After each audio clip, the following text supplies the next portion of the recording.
Hi, I'm Marco Calabrese, co-founder and CEO at Senis AI. We give business leaders confidence and clarity about their future by transforming complex data into clear strategic direction. Our AI platform makes planning as simple as having a natural conversation, giving you a strategic advisor that analyzes your information and guides your decision making. You're listening to With AI FM. Hello, welcome to Startups with AI. I'm your host, David, and on today's show, we're speaking with Hugh Halford-Thompson and Marco Calabrese. They're the founders of Senis AI, and they're doing fascinating work in the association member management space using AI. And so, guys, welcome to the show. Thank you very much for having us, David. Thank you. Awesome. This is like the first thing after the holidays as well. So we're all just getting our feet back under our desks after New Year's and everything else. So thanks for doing this so soon after the holidays ended. Can you just start off by sort of telling everybody, like, how did you get this idea and how, what's in your background that sort of helped you launch Senis AI? Sure. Well, so I'm an entrepreneur at heart. I've started multiple business ventures over the years. My professional background has been in fintech over the last 13 years as a business analyst and product manager. And we founded Senis AI about a year and a half ago to empower business leaders with AI data-driven clarity about their future. And we've identified a really enormous gap between data availability and leaders' ability to use that data effectively. So I'll pass you over to my co-founder, Hugh. Hey, hi everyone. I'm Hugh Halford-Thompson. I'm a serial entrepreneur. I've got several exits, both privately and to public markets. My background is really in technology and product and building out companies. We started Senis, as Marco said, just over a year ago, where we saw a niche where really we found AI could help people with better data analytics. How are membership organizations handling this sort of thing at the minute? Well, so they're either doing it manually or they're not doing it at all. And that's the major problem that we've seen. We've spoken to over 100 associations and we've spotted some really clear patterns and challenges across these organizations. And the main one is that most organizations they don't have the skill set in-house, or if they do for data analytics, that skill set is very much a bottleneck within the organization. So that tends to lead to leaders having to rely heavily on intuition and gut feel as opposed to data in order to build out their strategic roadmap. So Hugh, you're the CTO, right? Yes. So maybe you can start off by walking us through how the solution works. Like, what does it do? Like, what's its USP? Why is it better than other tools? Yeah, absolutely. So we actually use AI in various places. Our platform is about bringing data analytics to the organization, making it much more accessible to everybody in that organization. And the way we do that, we use AI both to integrate the data in. Integrating with systems can be, traditionally it's very painful, but AI is very good at data mapping, very good at writing code to ingest the data. So we use that to put it into our data lake. And then we build out a dashboard providing clients with all their data in one place. And then we've got an AI data consultant that understands that data. You can just have a natural conversation with it. It helps put together strategies and it makes analytics really accessible to everyone. Another exciting feature that's currently in the roadmap is the AI-driven dashboards. So maybe you can talk to Yeah, so at the moment, you can have a dashboard that's really simple, like the dashboards in any advert you see, where you got a few little charts and everyone understands it, but it doesn't really mean anything. There's very little there. Or where you do proper data analytics, you have hundreds of charts. You've got some data people who've put this together. They're the only ones who understand it. No one else can really access it properly. And that's fine in big banks where they can hire a whole team who really get this stuff. But in smaller organizations, it makes it really inaccessible. What we want to do is bridge that gap, and we're making it, firstly, the AI can already understand the charts, the data, and explain it to people, help them put together strategies. But also, what we're going to do is have it so that when you talk to the AI, if you ask me a particular question about your, I don't know, your sponsors, but you're currently looking at a different dashboard, I would take you to that page first. I would maybe pull in a couple of other charts that are relevant to your question, and put this dashboard together and say, okay, this is the answer, and this is the data, and how you get to it. So I think that's a really powerful feature that we're bringing out. Interesting. Yeah, I used to do a lot of work in data analytics around marketing data, digital analytics, web analytics, that kind of thing. And I can't tell you how many times we went to a client, might be someone like, I don't know, like a Ladbrokes or one of the gaming companies or something like that. And they would have, we went in and trained, I'm calling out Ladbrokes, so sorry, Ladbrokes. But we went in and we trained like 100 people on how to use the reporting system and where all the reports were and all that stuff. And then we started looking at the metrics afterwards. And there were 2 people that ever ran a report. And they only ran about 3 reports out of the 100 that they had me create. And so I can totally see where AI would be a massive advantage, because then those people who don't really understand the reports or just need to dip into it, because I think a lot of people only need to dip in every once in a while. And, they just want to go in and ask a question, and they just want somebody to answer their question. And I think AI would be perfect for that. Is it the AI element that really that gives you guys the competitive advantage? Yeah, that's absolutely right. And it really does lower that barrier to entry, between the moment where you have a specific question, either about the organization or the direction in which you're going, and the answer to that question that's embedded within the data. So that's the sort of the key point there, of course. So what's your business model? How does the business model work? Yeah. So our business model is that we're looking for, we really have sort of long-term partnerships where we include sort of full strategic support. So we firstly charge on a onboarding fee and a subscription model. So that's sort of standard for a SaaS business. But what we found is that given that AI and the use of AI for data analytics is very much a novel concept, we've wrapped that SaaS model with a lot of support and consulting as well, where we have a very real sort of vested interest in the success of not just the use of the platform, but the attainment and the implementation of the strategies that our platform produces for our clients as well. So what chose you to sort of go with the subscription model? Was there a particular reason, or did you get that feedback from customers, or how did you arrive at that? It's certainly what customers in our market are accustomed to. It makes sense. And again, it's about creating that long-term relationship.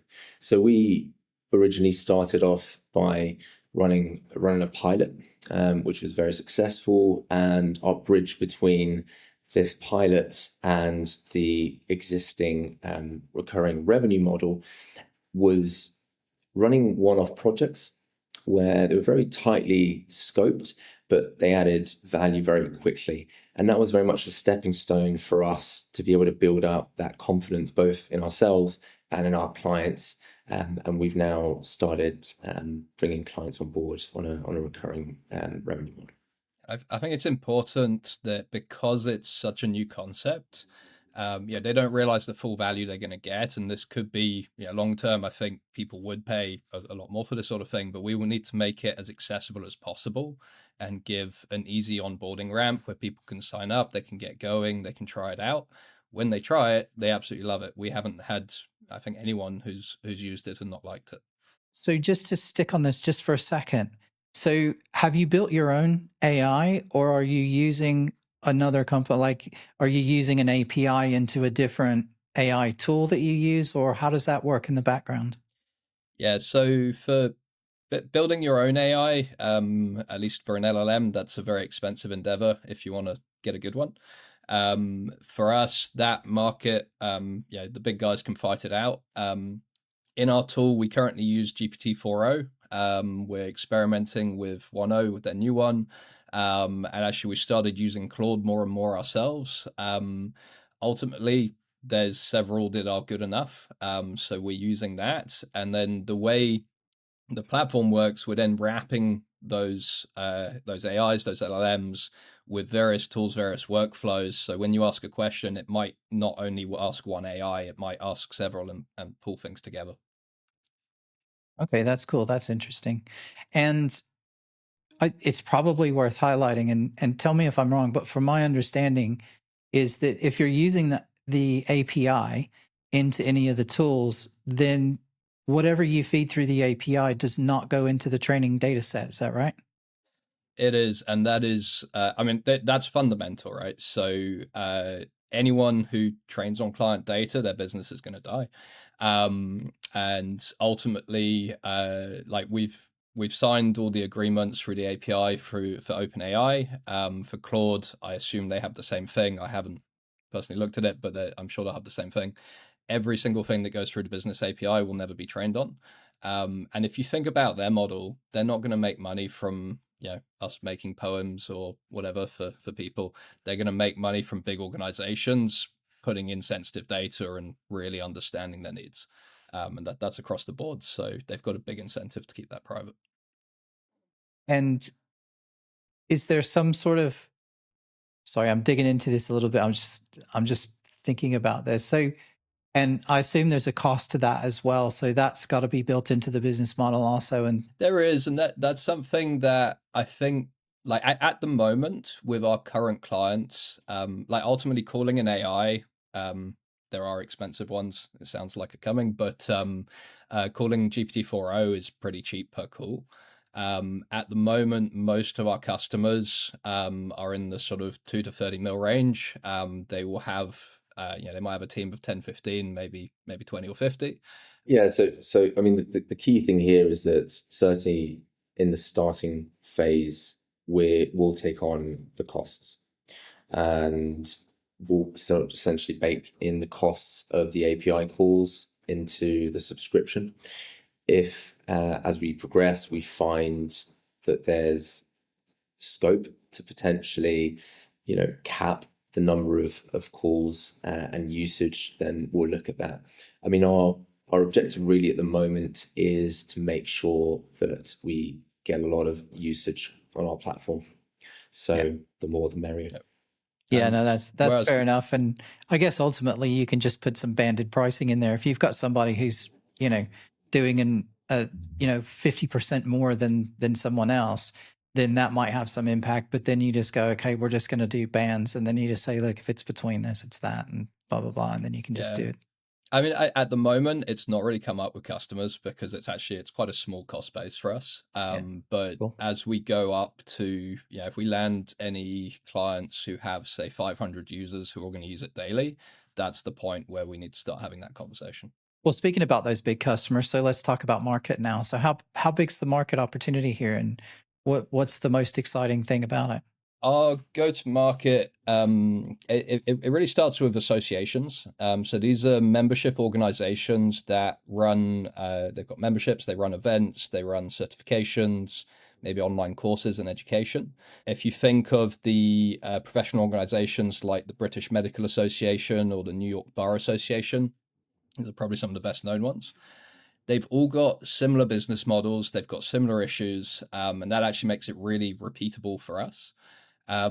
For just the UK and US market, if we can capture 0.5%, that's about 400 customers and 10 million in recurring revenue. Associations are gateways to the industries that they represent, and this is a place we can expand into. So the broader data analytics market is actually worth 300 billion. And we have our sights already on the events market, which is very tied to the association world. But then ultimately, in the long run, our platform can work in any industry where they've got common data challenges. I mean, just to echo Hugh's point, I mean, our sweet spot at the moment is really in the associations market. and particularly those that have an annual revenue of between $2 and $30 million. So that's a great sweet spot because they're big enough to have enough data and generally issues either in the quality or the accessibility of that data, but they're also small enough for us to be able to provide value very quickly. Are you focusing on any particular market? Are you going UK first, or are you literally going global? Because I know you mentioned a couple ones in the US. How are you going to approach the market in that way? It's US, UK, and European markets. So all three markets currently. And we're really what's driving that. It can be a global business, but we have contacts who do a lot of events for the industry in both US, Europe, and UK. And I think that will probably expand to a few other regions as time goes on. Okay. And I know we talking about traction as well. So can you talk a little bit about what traction you have at the minute? In terms of traction, I mean, one of the key milestones for us was early on was the overwhelming demand that we got for our pilot. We initially were thinking of doing a pilot with just 5 or 6 associations, and we actually ran a pilot with 13. So that was great traction very early on, and that helped us to understand our unique customers' needs, and also iterate on our products. And then our initial paid customers, as I mentioned previously, they came on a series of tightly scoped one-off projects, and now we're starting to see customers come in on a recurring revenue basis. We've also got a very healthy pipeline. So again, on the traction side, that's very positive for us.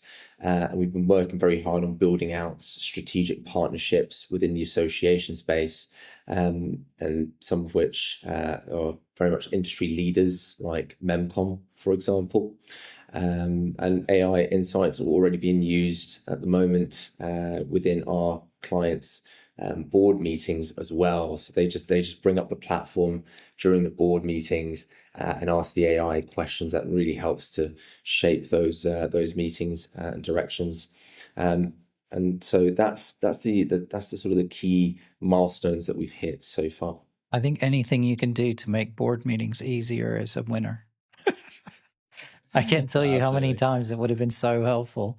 Both of you are experienced. You know the deal, but you go and sit down, and no matter how much you prepare, they're going to ask you something that you haven't prepared invariably every single time. And I'm sure it's a sport that they do just to amuse themselves. But no, having something like this, I can see where the value comes to be able to just go, well, let's look and get an answer. So that would be amazing. It's really funny. We get customers for the most part. Customers will come in and they want help with the strategic direction. They want help for the board for their strategic direction, and that's really what the platform's built for. But we've had a few customers come in and say, "Look, I know what I need to do, but the board just won't get behind it. I need data to back this up." Yeah. And then again, for the most part, it does back it up, and it then helps them with that process. We actually had one who came in and then they realized that they were wrong, but that helps them make the right decisions moving forward. So yeah, we get a bit of a mix. Can it actually write your monthly board report? That's the ultimate. I mean, in terms of, depends what you're putting in it. In terms of stats around the company and how you're doing and all that side, like something that we are planning on putting into the platform, and I haven't thought specific about board reports yet, but is anything where you're going in on a monthly basis and asking for a report and looking at the data and writing it up. Like that's something that our AI looks at the data. AI in general can write things up really well. We can pull that together. And then we're also looking at things like smart notifications, where you want to be notified more if a concept changes rather than if a particular metric goes a certain way. So there's a lot of that we can build in. Do you have any targets that you can talk about publicly, or would you rather not talk about those? Like how many new companies are you aiming to get on, and what's your growth like? And because there is, it'd be interesting to kind of understand what your KPIs are around your growth and your traction and stuff like that. But I don't know if you're open to talking about that or not. So our target at the moment is to get 50 clients on this year, and obviously it ramps up as we go. I think we've got for Q1, I think we know what the plan is. As with any startup, Q2's a long way away, but we've got a good plan to get there. I think ultimately what's going to decide that though is the amount of funding that we get in, partly from landing larger clients, but then also from investors, because with the right funding, we can really accelerate this. And is that 50 new this year, or is that 50 in total by the end of the year? 50 new. And how many do you have at the minute? So we had, it was 13 went through the pilot, which, but by the way, I was hoping that 1 or 2 would respond. It'd be great to have 5 or 6, and then they all said yes. So that was really successful. Some of them, we learned a lot. There were some of them who weren't the right fit, just from the amount of data they had. They were too small. They knew all their members, that sort of thing. But out of the ones in the right sort of niche, most of those have then converted to individual projects. One of them is already on a long-term contract, and then we sent out, but bearing in mind, we only started the pilots at the end of August. We sent out proposals before Christmas for, I think it was 5 of them, to bring those into longer contracts. Yeah, we've had lengthy discussions with those 5 potential new customers, many of which we've already worked with on the one-off projects. So, we're hoping for either 4 or all 5 of them to come on board on a long-term basis over the course of the next sort of couple of months. Oh, that's great. Are you working with all private sector companies at the minute, or do you have any public sector clients? They're all private at the moment. A lot of them are charities, or a lot of them are non-profits. That's the right word for it. I think that the charity sector, there is an option there, but most associations in the US certainly are run as non-profits. I believe it's the same here. But yeah, so far it's all private. I know you've probably worked a lot of your own personal networks and stuff, and you've talked about, using a partner channel to actually help scale the business and stuff as you move forward. But what's kind of your go-to-market strategy been, and how do you plan on really accelerating the growth? We've so in terms of the go-to-market strategy, as you mentioned, a key area of growth is the strategic partnerships. So by tapping into their customer base, that's going to really sort of accelerate our growth. In terms of investment, we're really looking to grow our sales and marketing team primarily, sort of as a starting point, and as a second point, grow our development arm as well. I'd say our leads come from primarily 2 places. One is events, which are run, there's some industry events where all our potential customers are in the right room. They're fantastic. We get a lot of referrals and introductions. They are associations of people who run them, and they love doing introductions. So that's worked really, really well for us, and they have the platform for it. We've also done some online marketing where we pull in leads directly.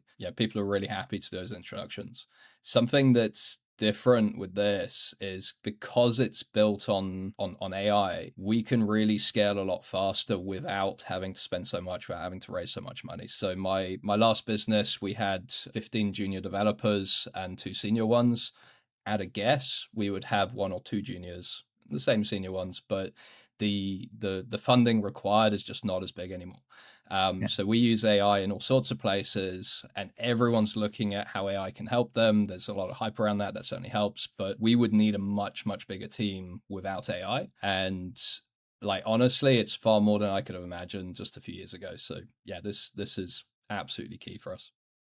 Yeah, I think Claude does really good coding tools now. And some of the coding tools that are out there have exponentially changed how easy it is for people to get started and for people to do things. I mean, in the very beginning, and I've told this story on a couple of other shows, but I'm not a developer. I have no skills. I can write SQL, but that's about it. And when ChatGPT very first came out, I just, everybody was saying, oh no, you can just get it to write an app for you, and it'll just do like a Chrome extension. You can just get a Chrome extension. It'll just do it for you. And I was like, really?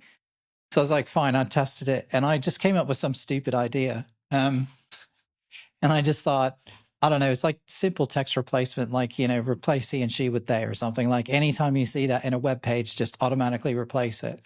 And because that's the only thing I could think of. There's no agenda behind it. And but literally 5 minutes, it wrote the extension and it told me how to install it, where to put it, and how to do it. And literally 7 minutes later, I had a working extension. And I know that's just an extension in a browser, but for someone who has zero skills and who wants to do some really specific task that they would have had to pay a developer to do in the past, who can now just go and do that themselves, that was amazing. And that was on 3.0, like in the very beginning. Now I know people are building super sophisticated, software tools and apps and stuff like that. I mean, there's a guy that I know that has a YouTube channel, and he has just videos where he's a sound engineer by trade, and has been, and was on radio and, that kind of thing. And he's now building apps, and he's just building apps and putting in, showing the whole process on YouTube. And it's amazing. And I wonder sometimes, though, what's the knock-on effect of that in the long term? Because you said yourself, you don't need as many junior developers, which means there aren't going to be as many junior developers coming through the pipeline in 10 years to be senior developers. So how are we going to get senior developers in 10 years if the junior developers don't have jobs? And it's not a question for you necessarily, but you know what I mean? It's industry-wide. It's almost like, well, but will we even need them in 10 years? And it's not just developers, it's junior No, lawyers, it's junior research everything. assistants, whatever it is. Yeah. I think a lot of people compare that to the like the agricultural revolution and things like that. Tractors came in, people eventually got new jobs, but a lot of those people who had jobs never got new jobs, and the next generation did. I think there's a particular sort of age group who've just come out of university without AI who will be hurt the most by it. Ultimately, there will be a lot more you can do with it, and I think with senior developers or senior lawyers and everyone else, how do we train people up? AI is fantastic at education. It is I now have a personal tutor for whatever topic I want, literally with me every day, all the time. So if I want to become a better developer quicker or a better entrepreneur quicker, I've got that at my fingertips. So I think I don't see a lack of senior people coming through. What I worry more about is what is the new jobs will come. I think I don't know what they are necessarily, but I think there's a stopgap where there might be a lack of jobs in the market, which you see already in some places. Yeah, I think there needs to be there'll certainly need to be a fundamental change in the current economic model. This is quite key. So I think as we progress down this journey, there'll be progressively more AI agents, autonomous AI agents introduced to organizations, which can really sort of execute multiple tasks. An orchestration agent which manages the workload across these separate autonomous agents as well. And I was just thinking about what you mentioned earlier, David, around sort of using Anthropic to build out an application. Have you used the new feature in Anthropic, the Model Context Protocol at all, MCP? no. It's only come out maybe sort of 3 or so weeks ago. And in fact, I spent a great part of my Christmas holiday just tinkering. I'm really showing my colors now, but it's just tinkering with it. And that's, so it's this sort of research, which I hope is really going to help us to stay innovative and sort of stay ahead of the curve. But I mean, essentially, it solves the problem of data and external system access for LLMs. So it's a protocol which has a set series of rules for integration pretty much across any application. So it makes that integration very much seamless. And that's one of the things that we're certainly going to be looking at over the course of the next few months to look how we can integrate that. I mean, we've got a great roadmap with a lot of features, which I know that our customers will love, and we'll certainly look to add that in as well. Yeah, It's all moving so fast, and it's amazing some of the stuff that they can do. And I've always said I can't wait till I have an actual assistant that can do things for me. And it's finally getting to that point that I know ChatGPT as well can have some now interaction. If you have the app on your computer or whatever, you can actually run it and it can interact with other apps. And I take your point about, sort of the industrial revolution and all that sort of stuff. But I think historically, what happened is that all the new jobs that were created were desk jobs, and now AI is coming for all the desk jobs. And I don't know where there is to go other than to back into physical jobs again that the AI can't do, because almost all of the desk jobs are thinking jobs, and anything that's a thinking job, I always say AI is coming for the smart people, and no one's ever come for the smart people before. And I think that's a whole different situation, because we've already automated out the physical jobs. So there's no physical jobs really to go back to, unless you want to, have a coffee shop, or you want to, be a, I don't know, hairstylist or something. Like, do you know what I mean? And yes, there's going to be a little bit of a lag while robotics catches up. We're totally off topic, by the way. There's a little bit of a lag while robotics catches up. So there will be a middle period where, people can go back and, like, my son's 17, he's doing his A-levels right now. I mean, he and all his friends are already talking about, they're like, well, why would I be an accountant? Because accountants aren't going to be around in 20 years. So why would I want to do that as a career? Why don't I just go, I don't even need to go to uni and get in, 30, 40,000 pounds of debt. Why don't I just go do a trade, and then I can do the trade and I can make more money doing the trade than I would anyway. And my job is safe and I can have a whole career in that. And I'm like, I can't really argue. Or you can become extraordinarily talented at leveraging the artificial intelligence technology. Yeah. Piecing everything together and building something. I certainly see a sort of an entrepreneur revolution as well, where folks start off as, to Hugh's point, I mean, AI has been instrumental in, the quick growth of our business because of how we've weaved in AI into every fabric of what we do. And I think for folks such as, as your son, that would be a great skill set. I think a fundamental skill set to have going into the next sort of 5 to 10 years. I think part of the issue, though, where we're looking at it, I'm answering these questions based on like the AI that we have today accessible to everyone. Exactly. There's already the AI we have today that's not released to everyone, but it's great that you can make Chrome extensions. And years ago, my brother made one that splits on a Mac. It was annoying to resize your windows all the time. It would split them and stick them one side and the other. I think that's now built in.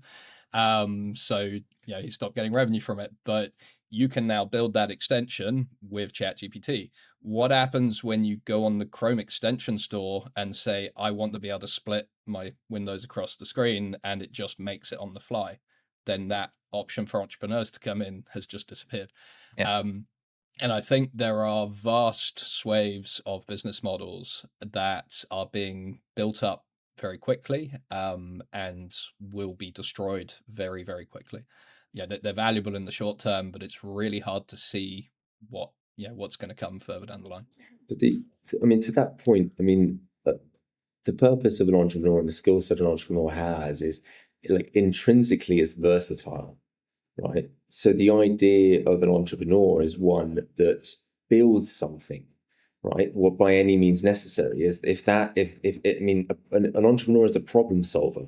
So yes, we'll get to a point where AI becomes increasingly good at building and problem solving, but having the skill set needed to think about, okay, well, what tools do I currently have at my disposal? What skills do I need to develop in order to be more efficient in utilizing those tools? And who is it that I can help, right? If you can answer those three questions, then I think you're going to be indispensable regardless of what technology is available, because then you'll be able to harness any technology that's out there and set up systems. And actually, communication, I think, is one of the most important skills to develop regardless of what technology is available, because people are still going to be asking you questions about what you know. and how you can help and what value you bring to the table. If you're able to articulate that, then that puts you ahead of your competition, and your competition is still going to be human. For the foreseeable future. Right. Okay. We've totally got completely off track, so I apologize for that. Let's try and steer it back to sort of the conversation. So let's think about competitors. So who are your competitors? I know you said earlier in the conversation that there were several companies in the market that were doing similar things, and the competitive landscape in AI is intense at the minute. Like every company, even if they're using machine learning, they call it AI, and so everybody's got an AI tool. So how do you, I guess, what are the companies that you see as your biggest competition in this market? First time I was an entrepreneur, I looked at the startups next door and saw them as competition, and ultimately my competition was IBM, and we were all looking in the wrong place. And lessons learned. That company went well, but with you mentioned LLMs, they're battling it out at the moment. There's a lot of parts to the AI market, but as LLMs get better, that kind of for us and companies like us, that just lifts everyone. Our real competition are data analytics providers. So smaller organizations will generally have siloed data analytics inside various solutions that they use. This could be, say, open rates, click rates, etc., in your MailChimp campaigns or your ActiveCampaign email campaigns. It could be analytics in your CRM like HubSpot or Pipedrive or anything. At the bigger end, where you've got the more sort of global competition, you've got companies like Microsoft's Power BI, you've got Tableau that provide a single view across all of an organization's data in a nice single place, so connecting those silos. That is very expensive to do. It can be a painful process using the traditional methods. So what we're doing is really bridging that gap. We want to provide the high-end analytics to small and medium firms at a fraction of the cost. And then additionally, we make it more accessible to the whole team. If you don't have millions of dollars for your data team, we make it accessible to everyone. Sorry to go back and ask a technical question, but when you're querying the data, do you need that in a single data warehouse? So do you need them to take the data from different places and put it in the warehouse? Or are you able to work on like a more federated model where you can actually go out and pull the data from wherever it needs to be, pull it together, and then send it for analysis? Do you need to have that extra layer where you've dumped everything together? So I could phrase it as either or of those, but realistically, we connect in. We ask clients for API keys and others to connect into their systems. What we'll do is then we're read only for analytics. We don't need to write back in at the moment. Yep. So we'll pull all that data in. We convert it to a standard data model on our side, which is where all the clients that we're serving, being really similar, helps out a lot. I say standard, it's semi-standard, but there's a core to it that stays the same. Yep.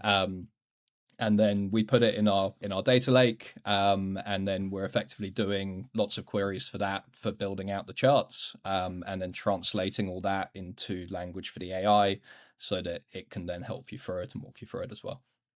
Okay, cool. All right.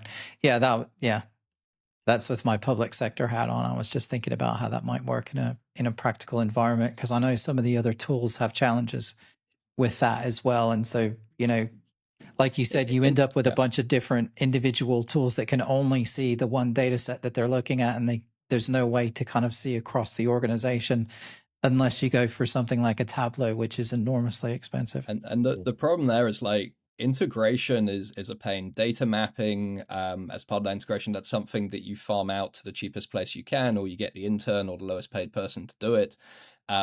It's important, but it's long and boring and low paid. And AI is fantastic at it. So I was we just have about it to doing, say, can AI do now? like it does all our data mapping. It writes the code with that data mapping to pull it in. We've got frameworks and structures that we put in place, and it's Genius. doing bits of it, but it's it's fantastic at all that. So that whole integration sort of phase has transformed, and I don't think like people see the the conversational interfaces. They talk to AIs in various places. What they don't see, unless they're more techie and in that industry, is the amount of things that it's changing in the background and all the workflows and everything else that's being done behind the scenes. Yeah. So everybody's got AI. How do you stay ahead of the competition? researching, constantly innovating, constantly refining our roadmap. That's really what we do. So as I mentioned previously, I was looking at the model context protocol and Anthropic, seeing how we can weave that into, streamline data ingestion and integration across applications further. Siloed systems is a huge challenge for many membership organizations that we've spoken to.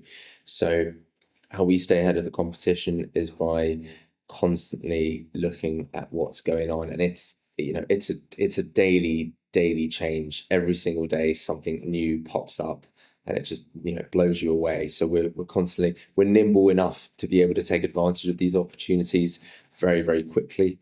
We've got a very streamlined team. Our operations are tight, so we can move quickly and iterate quickly. If you already have a data analytics platform, you've integrated all these systems, you've got a whole load of platform that you need to support.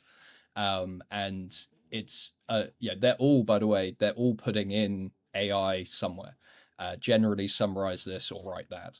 Some are doing a little bit more, but it's like fundamentally we're coming in with a blank slate at a time in history with AI just coming out, where we can architect things in a better way, in a cheaper way to support, with less staff, less people internally. So it just means we can move a lot faster. And you talked about a minute ago, that you were able to work with a much smaller team. So I know I've got the two of you on here, and on the website you've got 4 people. Is it literally just the 4 of you at the minute, or is there more team than that? And can you talk a little bit about that? I'm honestly honored to be working alongside some of the greatest people that I've ever had the pleasure of working with. John Cafton is technically gifted. He's been a very close friend of mine for 15 years, and we've worked on multiple projects together. He's been building trading platforms for tier 1, tier 2 investment banks, for hedge funds. He also built an algorithmic trading platform to help retail traders write code and trade on the markets. So he's our sort of amazingly skilled developer. We've also just had Guy Halford Thompson recently join, who's Hugh's brother. And maybe Hugh, you can talk to his experience, but just a final key point in our team is Alex DeBar, who is the ex-CEO of Naylor Association Solutions. Extremely skilled executive and our strategic advisor as well. Yeah, Alex gives us the connection to the association market. He knows all the people we need to know in the States, which is the bigger market for us anyway. And then, as always, and then, Guy, my brother, we built out several companies together in the past, 2 of which we took public. He's gone on and taken, I think, 1 more public and 1 he sold to a public company. He's raised over $30 million from investors and had a lot of success.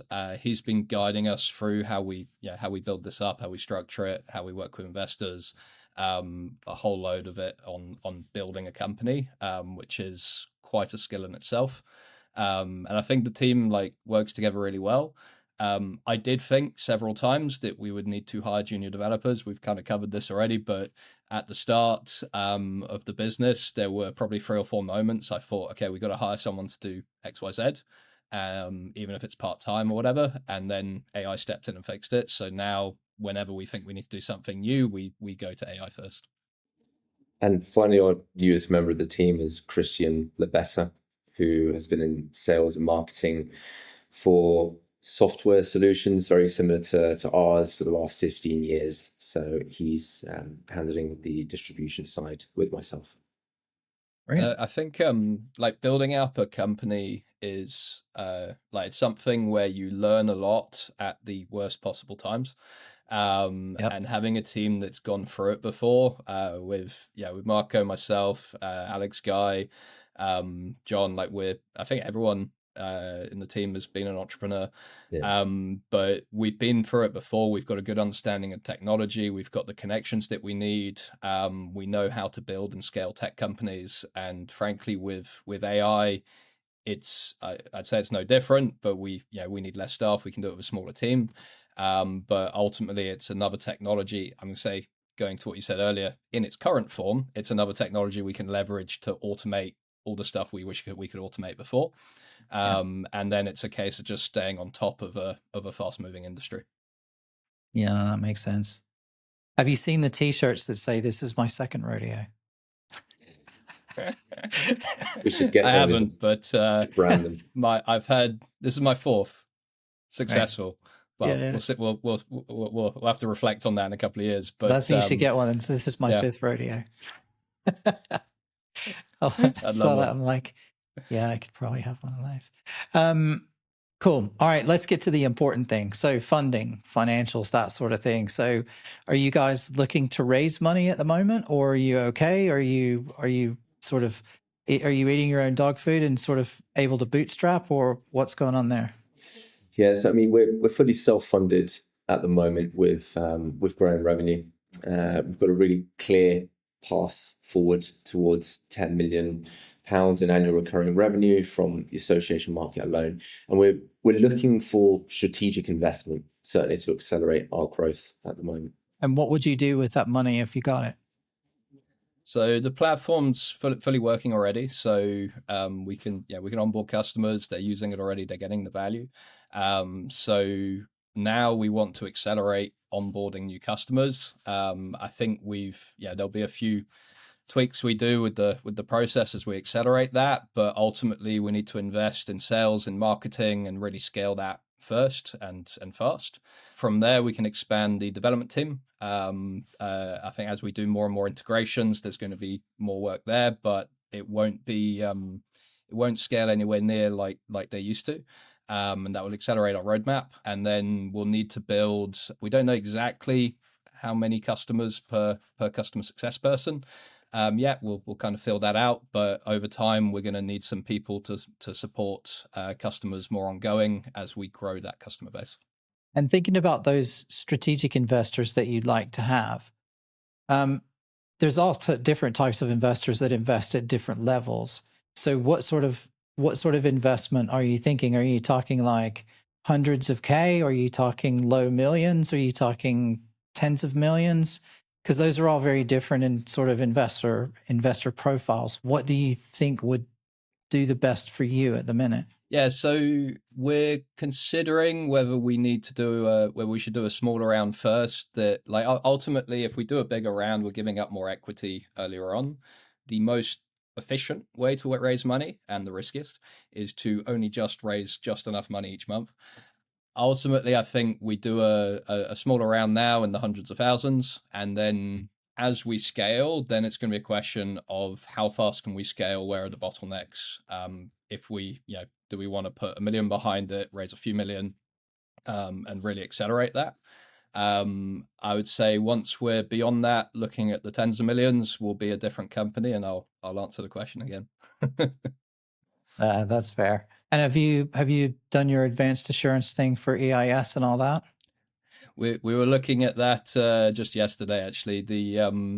I remember it took 6 weeks the last 2 times I did it. I understand their process has got a bit more streamlined now, so it should be a couple of weeks. And also, both times I've done it before, we were a Canadian company with lots of complexities.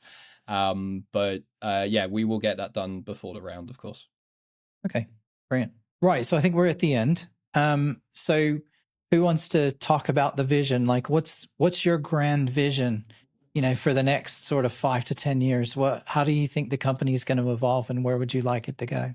Yeah, so I mean, picking up where we spoke about, a different sort of economic model. I mean, I certainly see the world moving away from manual interaction with multiple applications and data sources. So that's sort of the starting point. What our vision is to create a single entry point into key systems and their data and interact using natural language. So we want to transform how organizations make strategic decisions. So really sort of lowering that barrier to entry and make sophisticated analytics accessible to everybody. Ultimately, our goal is to be the world's most trusted AI strategic advisor and have AI agents running a great portion of our own business in order to automate things and free up our time. Just to jump in a little bit, there's a couple of success, like some of the success that we've had that's really, as just says, my favorite points that have come back. We've had some users that we've onboarded that have tested the platform, and yeah, we get some people who are quite a bit more data savvy, some less so. We've had several now who've come in, they've tested it out, they've said, look, I'm really sorry guys, I'm not a data person. These charts, it's not for me. But I spoke to the AI and I got everything I need. Now that is super powerful. People with no understanding of analytics by their own admission, they get the support that they need to talk to their data. And I think that is going to be transformational as it gets rolled out across all sorts of organizations. That's the soundbite of the show.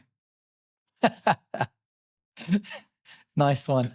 You skipped the question where I had it written in, so I just chucked it in there. No, that's perfect. That's perfect. Guys, Hugh, Marco, thank you very much. I think that's everything, unless you want to have one last word at the end. I mean, what I would say for anybody that's on the fence of maybe using AI, I'd just like to say that it can truly support you in far more ways than you might think.